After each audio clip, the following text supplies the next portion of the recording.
नमस्कार दोस्तों। आज हमने सोचा है कि हम बात करेंगे एक बहुत ही ज़बरदस्त इमोशन पर या भावना आप उसको कह सकते हैं या आपके शरीर की प्रतिक्रिया कह सकते हैं किसी चीज़ पे। क्या है वो? जी, डर, भय, फ़ियर जिसे कहते हैं। चलिए फिर शुरू करते हैं। देखिए, डर जो होता है ना, वो सिर्फ़ एक इमोशन भर नहीं है, कोई फीलिंग भर नहीं है।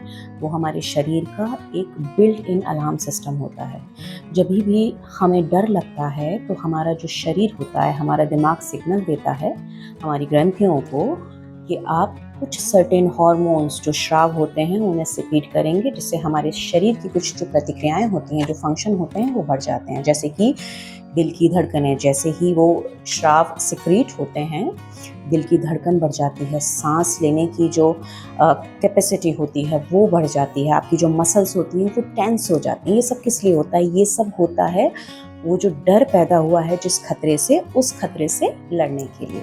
जी, सबसे इम्पॉर्टेंट बात ये है कि जो डर होता है वो किसी भी इंसान को किसी भी बड़ी से बड़ी और छोटी से छोटी चीज़ से लग सकता है। हमें भी एक बार ये एहसास हो चुका है और जब हमने ये महसूस किया तो आलम ये हो गया कि डर का डा बोला नहीं कि पैल्पिटेशन, धड़कनें महसूस होना शुरू हो जाती थी। ठीक है, इसके साथ अच्छी बात ये जुड़ी हुई है कि हम इन्हीं चीज़ों को, जो मैं आगे आपसे डिस्कस करूँगी, उन्हीं चीज़ों को जब हमने अपनी ज़िंदगी में आत्मसात किया, अपनाया, तो हम पूरी तरीके से उससे ठीक हो गए।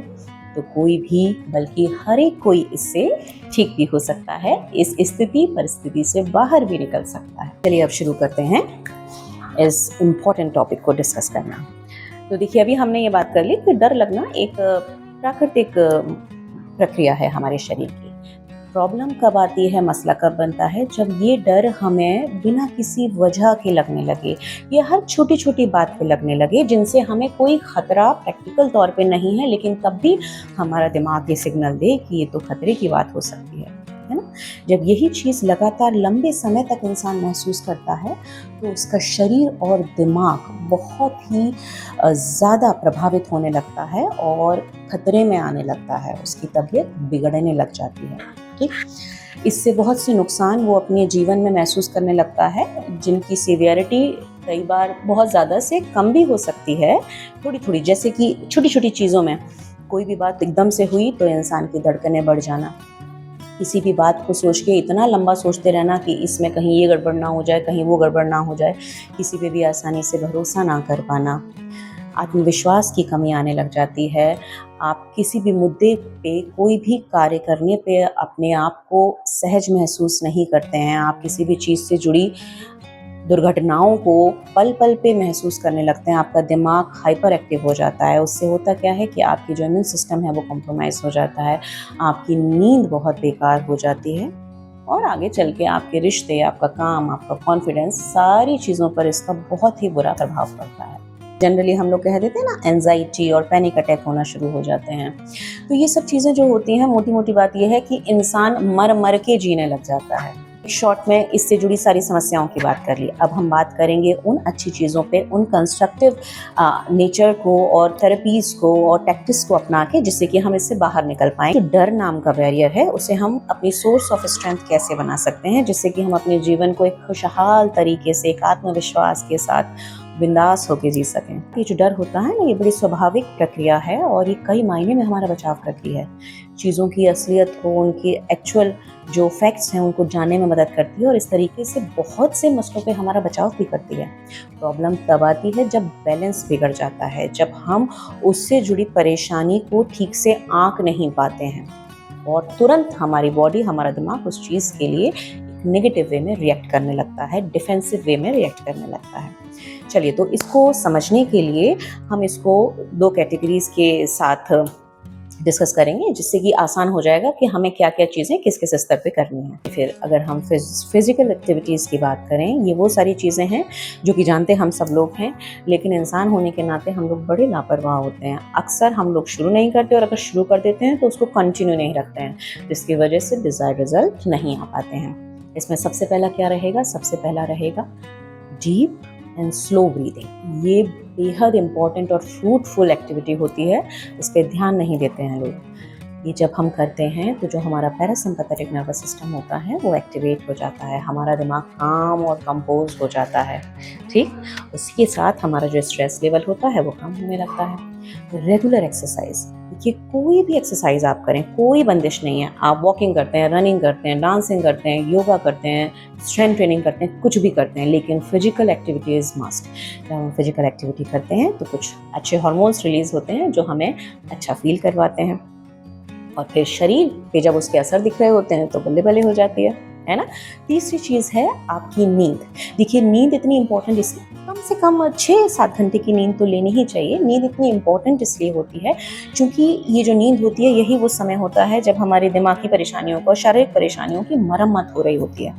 तो शरीर को रेस्ट देना बहुत ज़रूरी होता है जिससे आगे उससे अच्छे से काम किया जा सके। ठीक है। चौथी चीज़ में आप कोई भी अपने मन की एक्टिविटी, से पहले हमने इकिगाई में बात करी थी ना, आपकी हॉबीज़ कुछ ना कुछ ज़रूर बनाएं। जब आप उन पे काम करते हैं तो ऑटोमेटिकली आप खुश रहते हैं, कंटेंट रहते हैं। अगला है अच्छा खाना खाना। अच्छे खाने का मतलब वो नहीं होता जो जीभ को मज़े देता है, नहीं। अच्छा खाना मतलब कि जो आपको ज़्यादा से ज़्यादा पोषण देता है, जिससे कि आपका शरीर और दिमाग सुचारू रूप से, व्यवस्थित रूप से अपने कामों को कर सके। दूसरी चीज़ सबसे इम्पॉर्टेंट ये होती है कि जब भी आप बहुत ज़्यादा दबाव में आ गए हैं इन सब चीज़ों को लेके, तो जो भी आपका सबसे विश्वास पात्र है, जैसा कि मैं हमेशा कहती हूँ, उसके पास जाइए, उससे बात करिए। अंदर जो भरा हुआ है उसे वेंट आउट करना बेहद ज़रूरी होता है। अगर आपके पास कोई ऐसा नहीं है तो आप बेझिझक प्रोफेशनल हेल्प ले सकते हैं। आप काउंसलर के पास जा सकते हैं, थेरेपिस्ट के पास जा सकते हैं, साइकोलॉजिस्ट के पास जा सकते हैं, और उनके पास बहुत सी ऐसी टेक्निक्स होती हैं, ऐसे वेज होती हैं जिनसे बहुत अच्छे पॉजिटिव और शानदार रिजल्ट्स आते हैं। सीबीटी और न जाने कितनी ऐसी टेक्निक्स होती हैं जिनके बारे में हम आगे बात करेंगे। एक और सबसे महत्वपूर्ण चीज़ है कि आपको नेचर से अपना संबंध बनाए रखना है। हम सब लोग इसी प्रकृति से निकल के आए हैं। ये प्रकृति हमारे हर अंग में घुसी हुई है। ठीक, तो सुबह जब उठना है तो सनलाइट, सूरज की रोशनी ज़रूर लेनी है सुबह की। नीले आसमान को देखना है, हरे पेड़ पौधों को देखना है, रात में थोड़ी ही देर सही चांद और तारों को ज़रूर देखना है। ये वो सारी चीज़ें हैं जो हमें प्रकृति से मिली हैं, जिनसे हम बने हैं, और इनके बहुत ही शानदार इफ़ेक्ट हमारी बॉडी पे आते हैं। ज़मीन पर थोड़ी देर ही सही पर चप्पलें उतार के, जूते उतार के चलना है, एक कॉन्टैक्ट बनाना है। इससे आप एकदम से एनर्जी से भर जाते हैं। अब बात कर लेते हैं थोड़ी सी साइकोलॉजिकल या कहें मेंटल स्ट्रेटजीज की। तो इसमें सबसे पहले आता है, जिस चीज़ से भी डर है उसे सबसे पहले आइडेंटिफाई करना है कि क्या वो चीज़ है जिस पे ना चाहते हुए भी एकदम से मेरी बॉडी रिएक्ट करने लगती है। जब हम उसको आइडेंटिफाई कर लेंगे तो उसके लिए आगे स्ट्रेटजीज बनाना हमारे लिए बड़ा आसान हो जाएगा। जब भी किसी भी चीज़ को लेकर डर लगे तो दिमाग एकदम से ऑटोमेटिकली सोचने लगता है कि ये डेंजर है, ये खतरा है। उस समय खुद को काम करने के लिए खुद को बताना है कि ये एविडेंस इसके कितने हैं, प्रोबेबिलिटी इसकी कितनी है। जब इस तरीके से आप ये प्रोसेस शुरू करते हैं, थोड़ा सा एफर्ट लगते हैं, लेकिन ग्रेजुअली आपका दिमाग उस चीज़ के लिए अडेप्ट होने लग जाता है। अपना जो फियर है उसे ग्रेजुअली फेस करना है। ठीक है, जैसे मान लीजिए किसी को पानी से डर लगता है ना, तो वो पानी से डर जो उसका है, अगर एकदम से वो ये नहीं सोच सकता कभी कोई जाके पानी में छलांग मार देगा। ऐसे में क्या करना होगा, ये एग्जाम्पल से समझते हैं कि पानी से बेहद डर लगता है, तो वो पहले थोड़े से उथले पानी में जाएगा, थोड़े पैरों को चलाएगा, फिर धीरे धीरे करके थोड़ा और पानी के अंदर जाएगा, तैरना सीखेगा।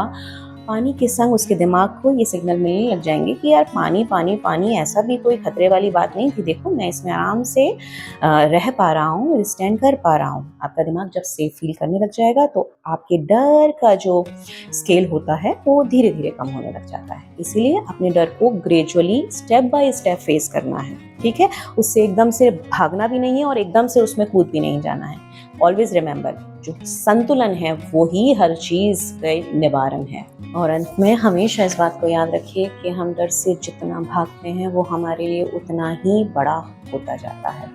इसलिए भागना नहीं है, बहुत ही काम होके धीरे धीरे थोड़े थोड़े एक्सपोजर के साथ उससे तालमेल बिठाना है दिमाग, जिससे संतुलन में आ जाए और ये सोचे हाँ मैं सब कुछ आसानी से कर लूँगा। ठीक, चलिए आज की बात बस यही थी। करेज जो होता है वो डर का ना होना नहीं होता, बल्कि साहस, जो करेज है वो डर के ऊपर जीत हासिल करने होता है। और वो कैसे होगी, जब हम धीरे धीरे बहुत ही कामली वो सामने दिखने वाले उस पहाड़ से डील करना शुरू करते हैं। दशरथ मान जी जो थे, उन्होंने भी एकदम से पूरा पहाड़ नहीं काट दिया था रास्ता बनाने के लिए। कितना अरसा उनको लगा था, धीरे धीरे धीरे धीरे जाके उन्होंने सफलता हासिल कर ली थी। ये रूल हम सबकी स्थितियों पे अप्लाई होता है। चलिए, फिर आज की मज़ेदार बात बस यही थी। फिर मिलेंगे किसी और अच्छी सटीक मज़ेदार बात के साथ। तब तक के लिए नमस्कार, take care and bye bye.